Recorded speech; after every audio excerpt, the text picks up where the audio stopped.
O avião presidencial levando a seu bordo o chefe da nação sobrevoa a dinâmica e majestosa capital de São Paulo. A Pauliceia é impressionante vista do alto. É uma metrópole gigantesca que denuncia os que a fitam dos céus, a capacidade laboriosa de seu povo, a ação realizadora de suas classes produtoras. A capital da terra bandeirante é, de fato, um exemplo de dinamismo que orgulha a todos os seus filhos e, igualmente, a todos os brasileiros. O maior parque industrial da América do Sul é um deslumbramento e merece o renome de que justamente goza.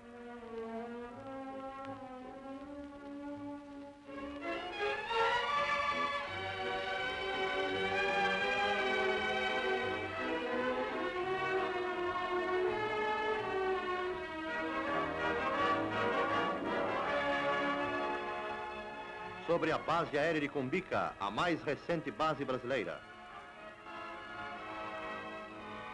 Aguardando o presidente Eurico Dutra para apresentar-lhe boas-vindas, encontram-se na pista o tenente brigadeiro Armando Trompovski, titular da Aeronáutica, e o comandante da base aérea brigadeiro Carlos Brasil, além do tenente-coronel José Kell Filho. Após receber a continência de estilo, o presidente da República passa em revista as tropas formadas em sua honra, dirigindo-se a seguir para o pavilhão principal ali erguido, a fim de Sua Excelência assistir ao desfile que será realizado em sua homenagem.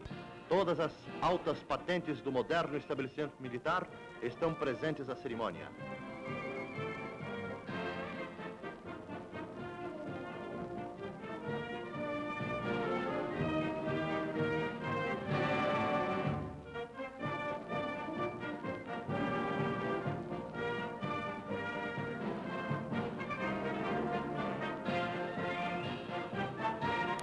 Em companhia do ministro da Aeronáutica, dos membros de sua comitiva e oficiais superiores da base de Cumbica, o chefe do governo assiste ao desfile. São momentos de intensa e empolgante vibração, dado o garbo e o preparo técnico das forças que participam da parada em honra do ilustre visitante.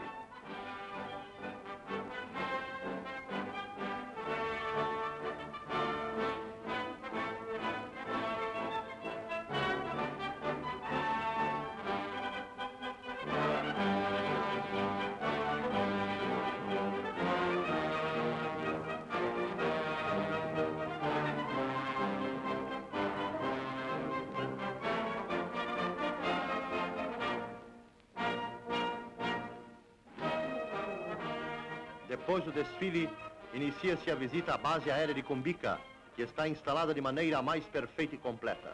De automóvel, a comitiva presidencial percorre os mais diferentes trechos do extraordinário estabelecimento militar.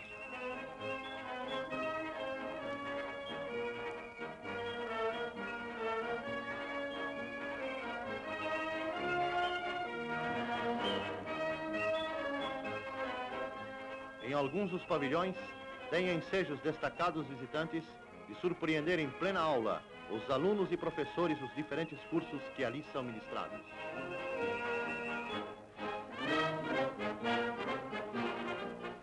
Neste edifício funcionam outras aulas.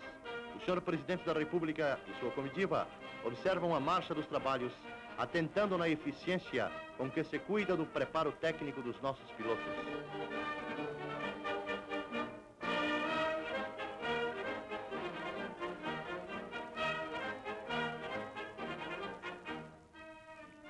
A base aérea de Cumbica é algo de notável, dispondo de uma área de 10.000 metros quadrados.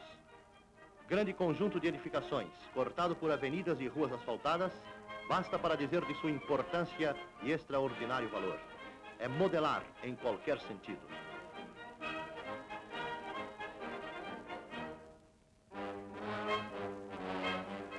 O avião presidencial sobrevoa novamente a grande e moderníssima base antes de tomar o rumo do aeroporto de Congonhas.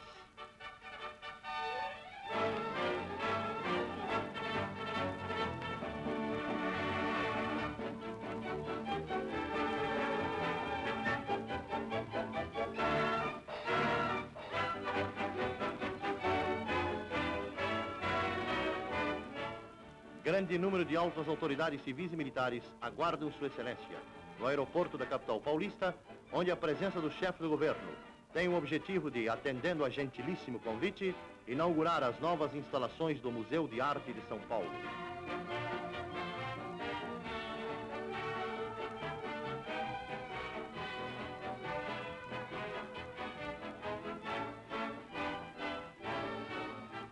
tropas formadas na pista do aeroporto prestam continência ao chefe do governo, sendo então passadas em revista por Sua Excelência.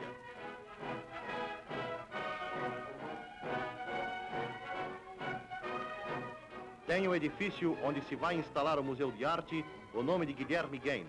É expressiva homenagem a um dos mais dedicados batalhadores pelo engrandecimento do já notável estabelecimento cultural. À porta do Museu de Arte, para receber o chefe do governo e sua comitiva, postam-se numeroso público. No segundo pavimento do edifício, realiza-se em amplo auditório a homenagem das figuras capitais do Museu de Arte ao Sr. General Eurico Dutra, que como chefe do governo da República tem prestigiado todos os movimentos culturais. A cerimônia se reveste de extraordinário brilhantismo, estando presentes as figuras mais destacadas do mundo social paulista. Várias e expressivas homenagens se sucedem, sendo então televisionado todo o monumental espetáculo. Foram instantes de vibrante cordialidade, vendo-se o Sr. Presidente da República rodeado de atenções carinhosas por parte de quantos vem lutando pelo engrandecimento do Museu de Arte de São Paulo, hoje enriquecido de obras notáveis, assinadas pelos mestres mais brilhantes da pintura e da escultura universais.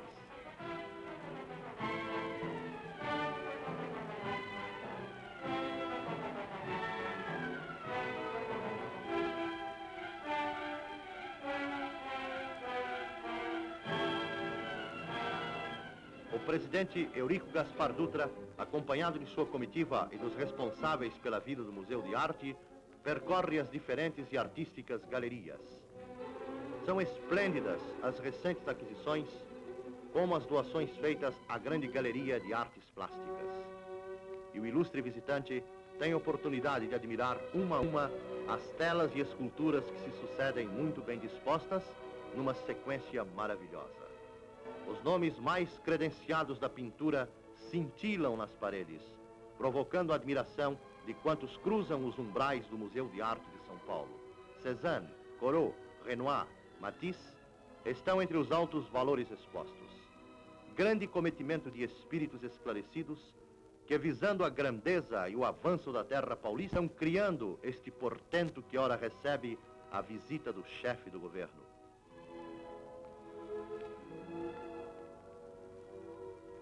Está terminada a visita inesquecível. E o presidente da República e sua comitiva deixam o edifício onde o Museu de Arte se instalou definitivamente.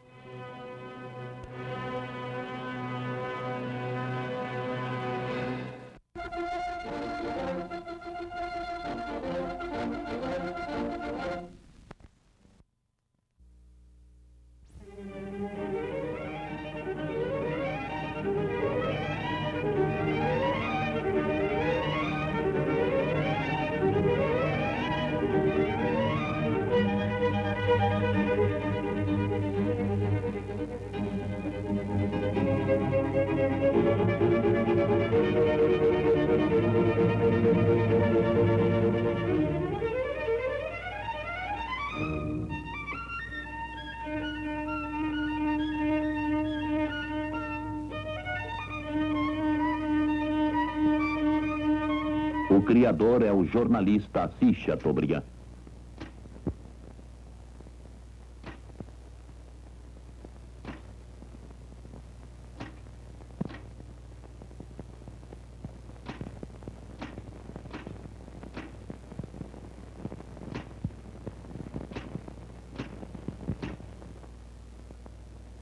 A obra é o Museu de Arte de São Paulo. Pierre Renoir.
organização, que fizemos esse corpo, que vai do norte a sul, com os nossos próprios recursos, fundindo o nosso ouro numa única mercadoria, que é a nossa publicidade.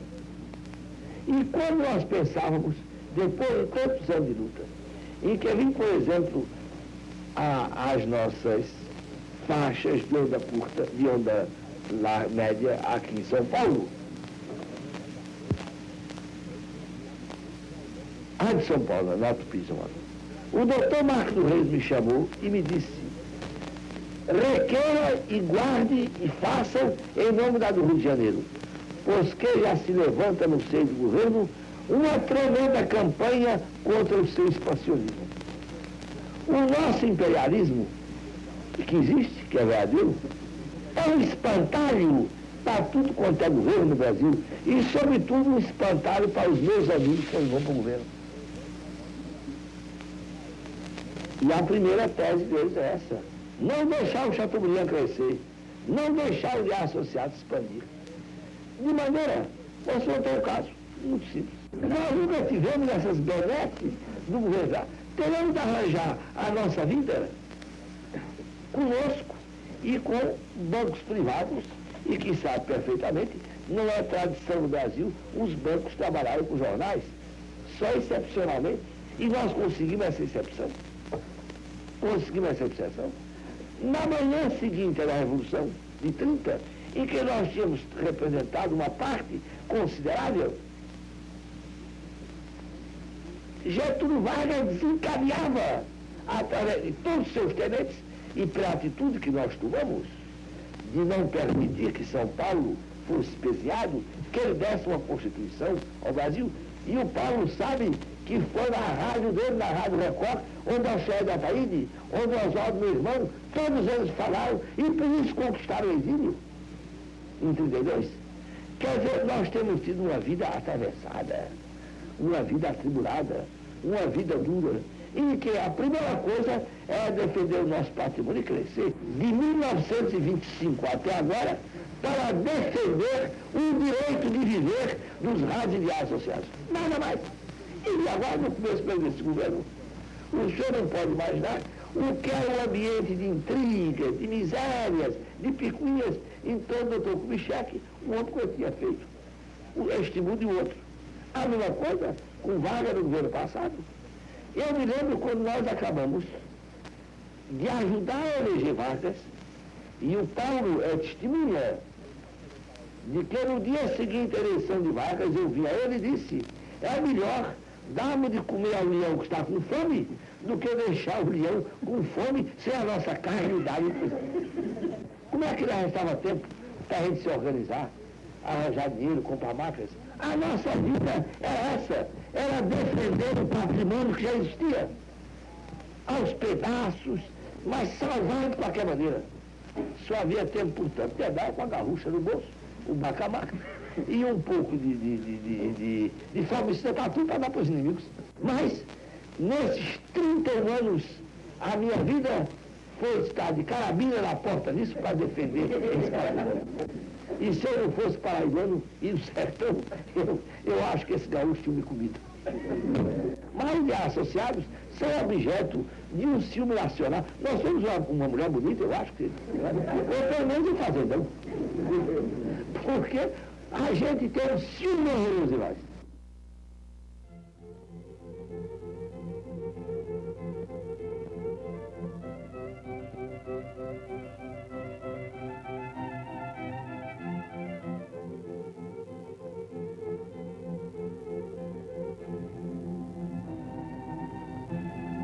Mané.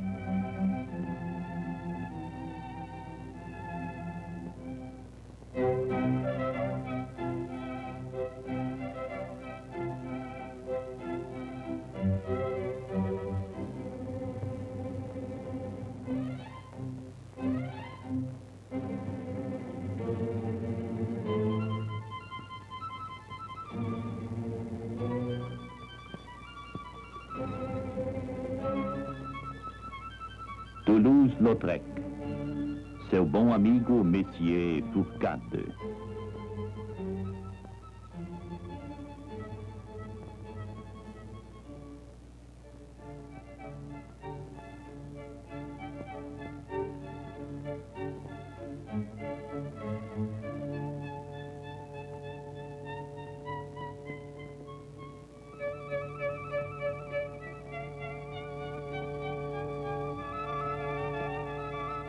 Cézanne. Madame Cézanne. Madame Cézanne em vermelho. Monet.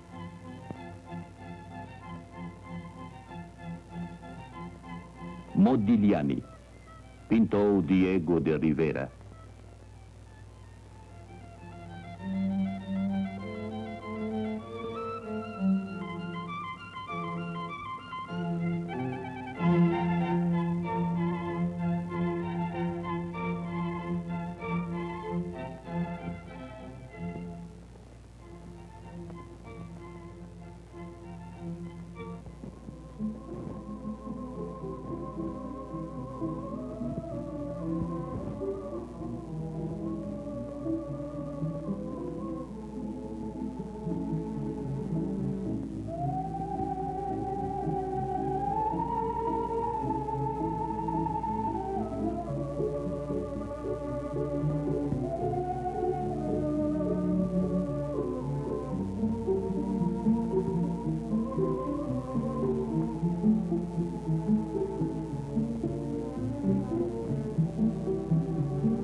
Há 10 anos atrás, falecia em São Paulo uma das figuras mais controvertidas desse país, que foi Dr. Assis Chateaubriand.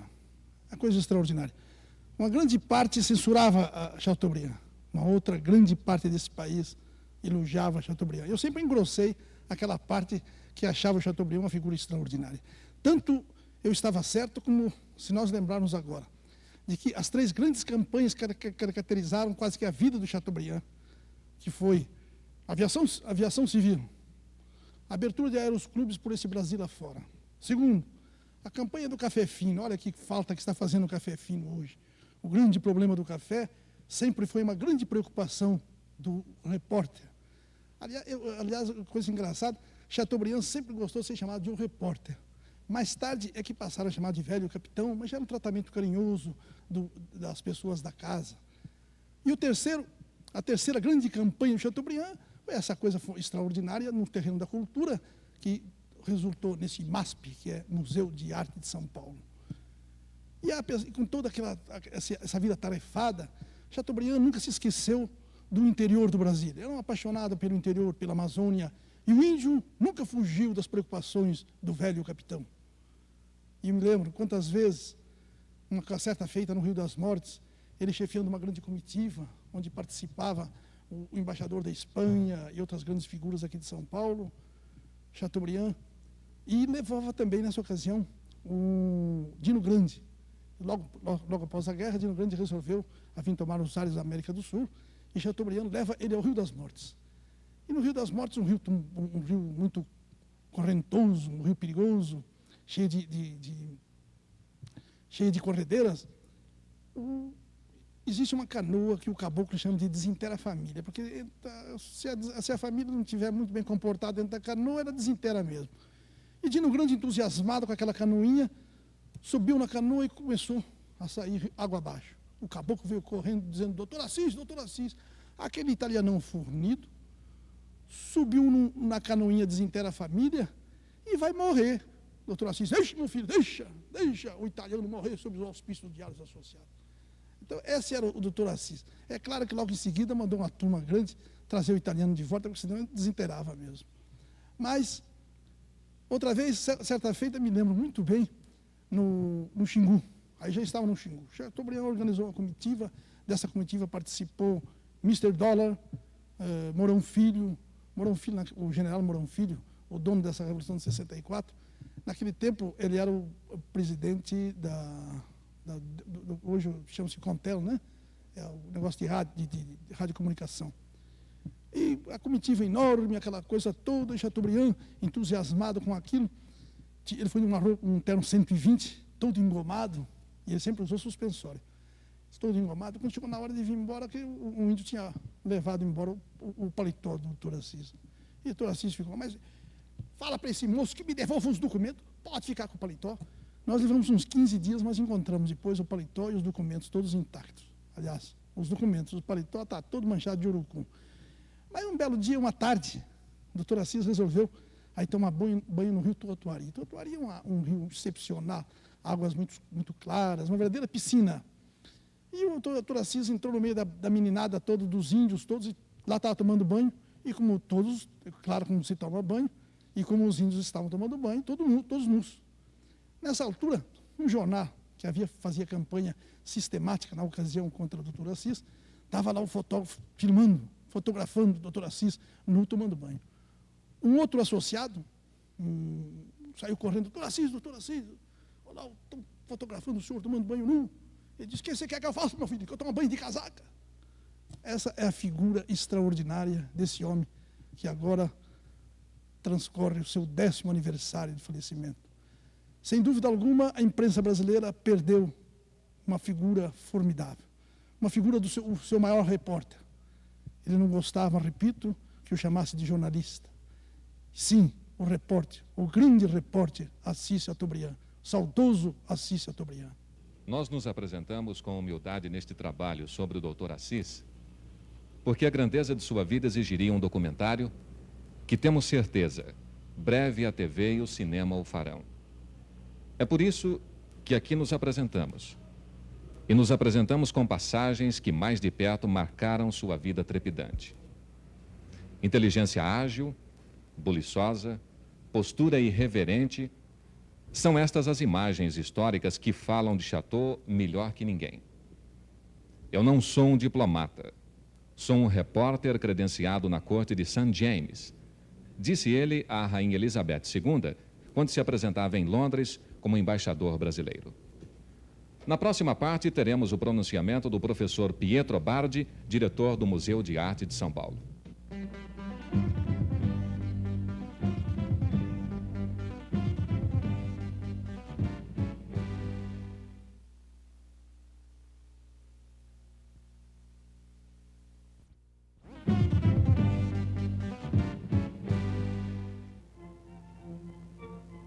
O Voltaire deu dom. As bailarinas de Degas.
Daumier.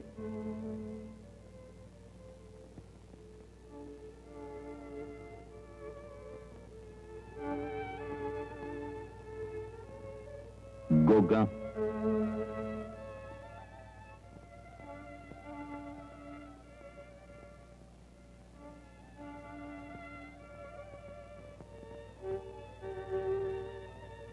Autorretrato de Gauguin.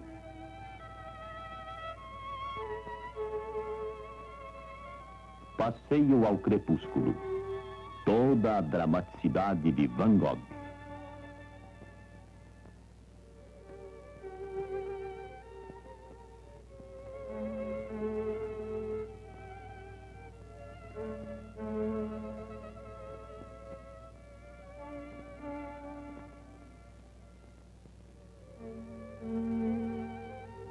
Professor Bardi, como o senhor conheceu o Dr. Assis Chateaubriand? Conheci o Dr. Assis em 1946, chegando ao Brasil com uma exposição que eu fiz no Museu de Arte do Rio. Então nós conhecemos e a ideia dele era de fazer um museu. Não sabia bem se em São Paulo ou no Rio. Depois, no segundo tempo, optou para fazer o museu no Rio, isso em São Paulo, que foi posto na atual sede dos Diários Associados. Não? Então, começamos a trabalhar juntos, não? Viajando muito pela Europa e pelos Estados Unidos, para formar essa coleção que hoje está alugada aqui nesse prédio, que é o prédio do Trianon, que é uma construção que, em homenagem a ele, o município fez, e depois de 10 anos nós estamos continuando, em nome do senhor Chateaubriand, que foi o nosso fundador, o nosso patrono, o nosso incentivador. O Dr. Assis foi tudo para nós, e ainda a memória dele é que está conduzindo para frente esse museu. Na concretização do museu, houve algum momento crítico, algum momento de grande dificuldade a superar, professor Bardi? Tivemos várias dificuldades, mas todas essas dificuldades foram superadas da maneira mais audaciosa, mais inteligente, mais patriótica pelo senhor Assis Chateaubriand. Qual foi a obra de arte, digamos assim, que envolveu um aspecto mais peculiar na aquisição? Bom, foi o Conde Duque de Olivares pintado por Velázquez, que era uma obra que nós compramos em Londres, da Lord Cotterway, e que é ainda hoje a obra mais importante desse museu. Para dar uma ideia da inteligência e queria dizer mesmo do saber econômico, do saber financeiro do senhor Chateaubriand, nós compramos essa obra para $65 mil em 1948, e hoje é uma obra que vale no mínimo $4 milhões. Era um homem o Chateaubriand de sua visão, de grande cultura, de grande inteligência. Eu me honro de continuar nesse museu a obra dele. O senhor, antes de vir ao Brasil, vivendo já no meio artístico europeu, o senhor acha que sem a presença do Dr. Assis, o Brasil um dia poderia ter uma obra tão gigantesca como este Museu de Arte? Sem o senhor Assis Chateaubriand não existiria nada nessa cidade, porque desaparecido ele, desapareceram os doadores, desapareceram todo mundo. E nós estamos aqui continuando a obra dele com o maior carinho, sempre pondo o nome do Chateaubriand na frente de qualquer ato que nós estamos fazendo. O museu continua, digamos, a sua vida normal, ainda que ressentindo a falta do Dr. Assis, mas como o senhor lembrou, as doações pararam. E por que razão, professor Bardi? Porque só o senhor Assis Chateaubriand conseguiu de arrancar a essa burguesia, a essas famosas chamadas classes produtoras, as obras de arte e o dinheiro para fazer funcionar o museu.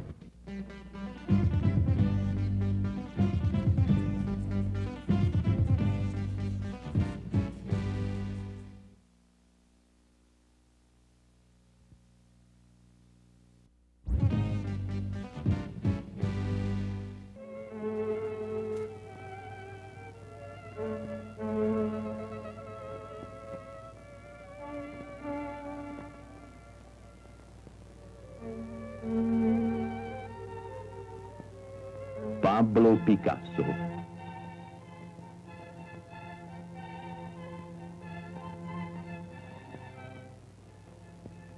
Matisse.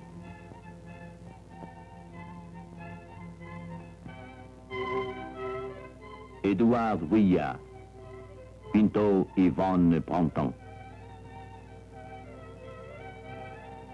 Bernard Butz.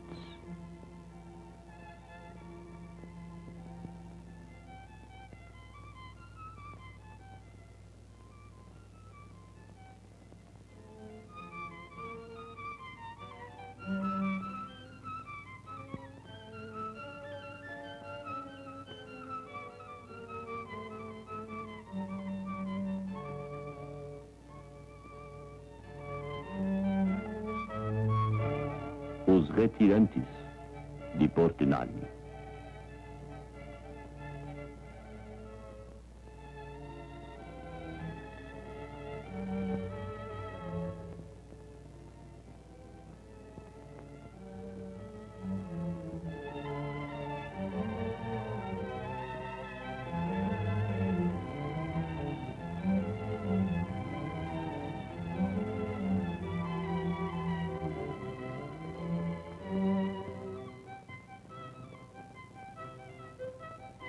Ingres.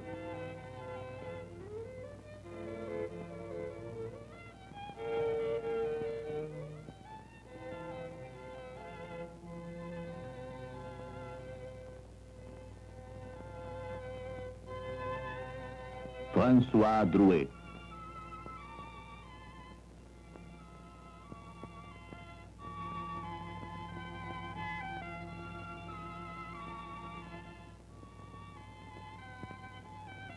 Nattier pintou as 4 filhas de Luís XV.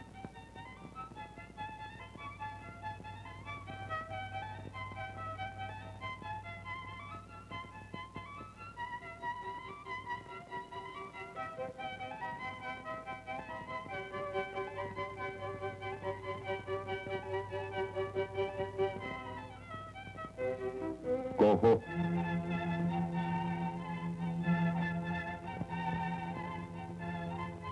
Clouet, o banho de Diana.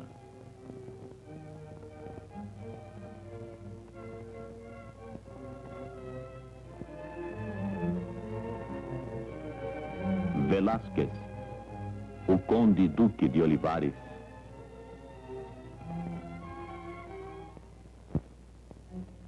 El Greco.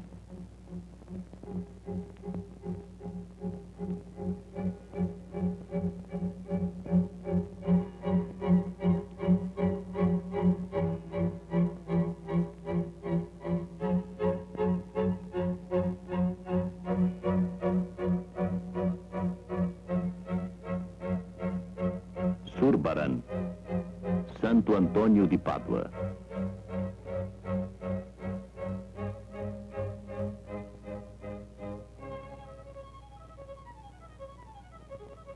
Goya.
Sensibilizado, estou participando num dia que não seria agradável, porque se trata de comemoração do 10º ano de morte de um amigo que até hoje nós sofremos a falta da presença dele, estimulando como estimulou todas as áreas de produção no Brasil.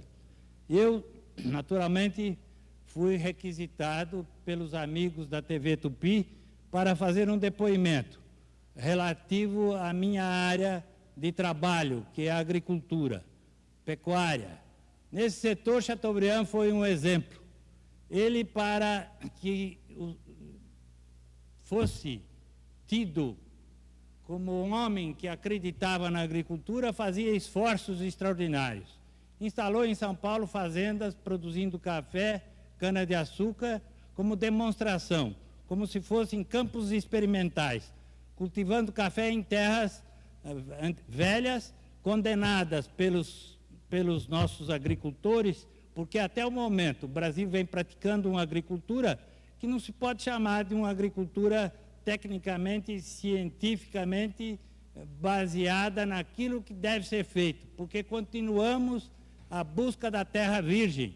Agora já se fala no preparo e no cultivo de campos e cerrados, no aproveitamento de campos e cerrados. Mas na época de Chateaubriand, nós assistíamos parte de São Paulo sendo abandonado para o cultivo do café. Ele instalou, justamente num antigo e tradicional município de produtor de café, Santa Rita do Passa Quatro, uma fazenda que foi modelo para mostrar que as terras eram facilmente recuperadas com variedades novas de café, produzindo e demonstrando recordes da sua produção de Santa Rita. Instalou aqui em Elias Fausto uma outra produzindo cana-de-açúcar, procurando as melhores variedades, demonstrando também quanto se podia fazer para melhorar a nossa produtividade em termos de tonelagem, em consequência em quilos de açúcar por hectare. Foi para o Rio Grande do Sul, demonstrou que o Rio Grande do Sul poderia melhorar muito a sua pecuária, com a introdução de novas raças e também de métodos novos. Fez tudo para que o mesmo exemplo fosse estabelecido em termos de Nordeste, nas diversas fazendas e se associando a outros amigos, incentivando a produção, principalmente da fruta do Nordeste, achando que nós poderíamos ganhar um mercado importador de frutas tropicais com maior facilidade do que outros países que não dispunham das condições das condições que o Brasil possuía. Com relação ao café, Chateaubriand marcou época, marcou uma posição, porque eu tenho assim o Chateaubriand como um grande inspirador naquilo que pude fazer na passagem que tive no IBC. Quando todos achavam que nós devíamos solucionar o problema queimando café, isso e aquilo, eu parti para uma promoção e para uma política agressiva de vendas, querendo conquistar novos mercados. E fui muito combatido, mas tive ao meu lado esse homem fantástico, esse homem eclético, que pôde me dar uma sustentação através de toda a rede falada, escrita, que ele dispunha, de que acreditava numa política agressiva, que nós podíamos ganhar mesmo novos mercados. E tenho um exemplo para citar. O Japão, por exemplo, no ano de 1958, consumiu 30 mil sacas de café. Café que comprou da Indonésia. E eu parti para Tóquio com apoio do Chateaubriand, que me dava condições, criava condições para que os cafeicultores acreditassem. E tenho agora a satisfação de anunciar que, com muito entusiasmo, apesar do pessimismo, achando que o Japão nunca seria um mercado tradicional, sendo um mercado tradicional de consumidor de chá, não passaria, não mudaria de hábito tomando café. Então, de 30 mil sacos, nós assistimos o Japão atingir já a casa de 4 milhões de sacas de café. O que se convencionou chamar Império Associado teve início em 1924, quando, no Rio de Janeiro, adquiriu o jornal. Percebeu logo a importância do rádio, veículo então incipiente, naquele início da década de 30. Mas em 1937, trazia ao Brasil em carne e osso Marconi, que inauguraria a Rádio Tupi do Rio de Janeiro. O jornalista, muitas vezes, deixou a redação para outras atividades revolucionárias.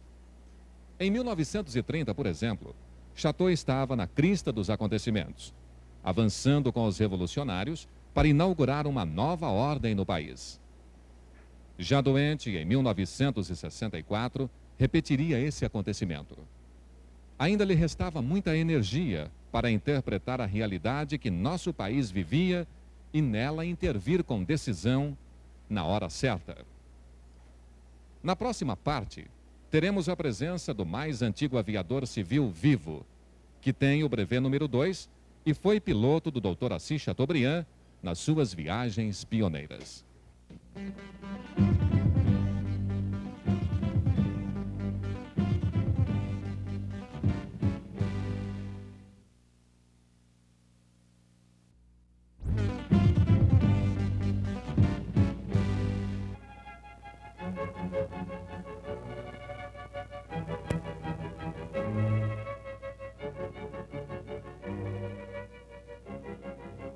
Botticelli.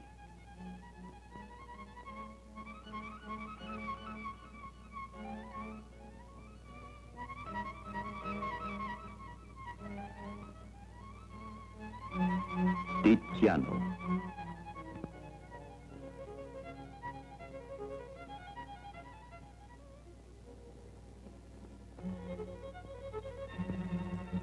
Tintoretto. Ecce homo.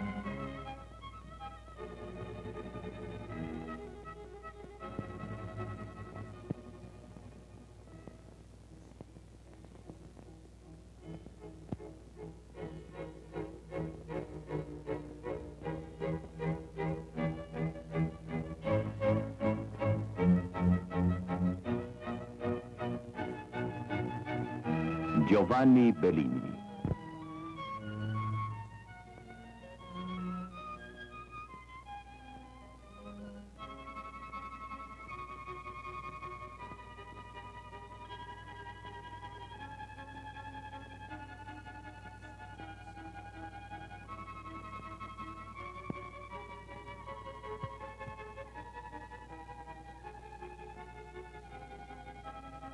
Rafael.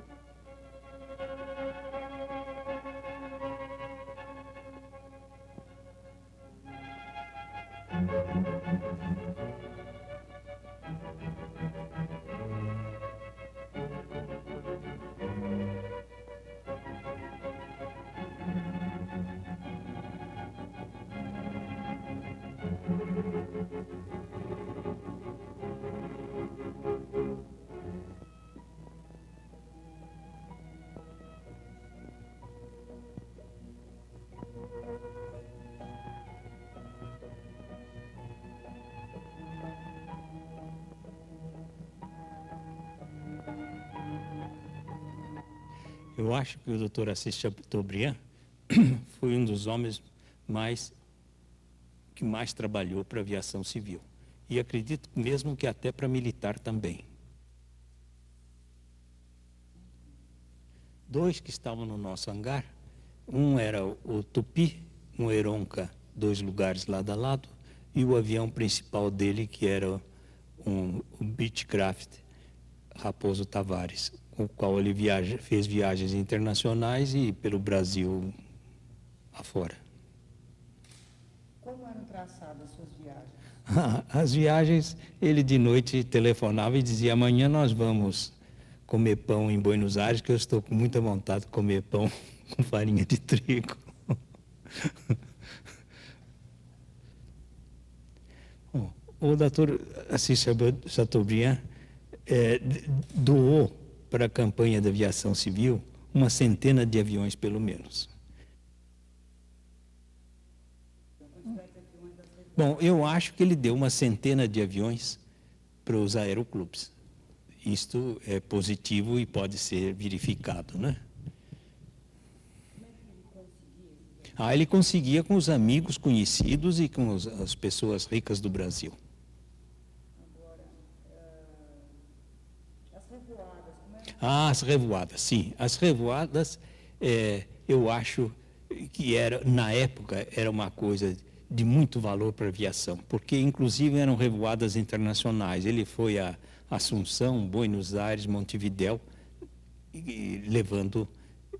Na revoada a Buenos Aires, ele levou 405 aviões e chegaram 398, parece.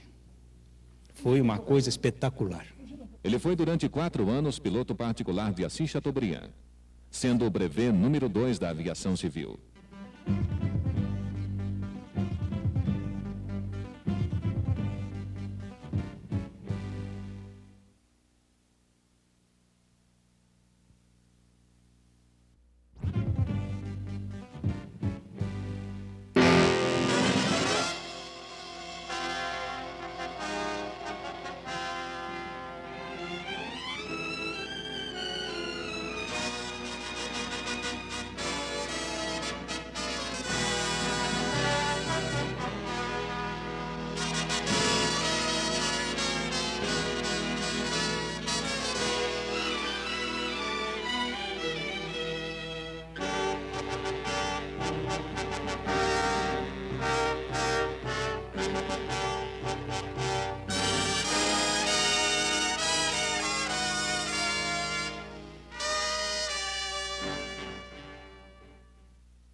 O féretro foi seguido por milhares de pessoas e veículos. E ao se aproximar do cemitério do Araçá, onde seria sepultado, os populares, os amigos, os familiares, os funcionários associados desceram o ataúde do veículo funerário e o levaram carregado até a necrópole da Avenida Doutor Arnaldo, enquanto aviões faziam voos rasantes, derrubando pétalas de rosas sobre o esquife.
Este programa é um oferecimento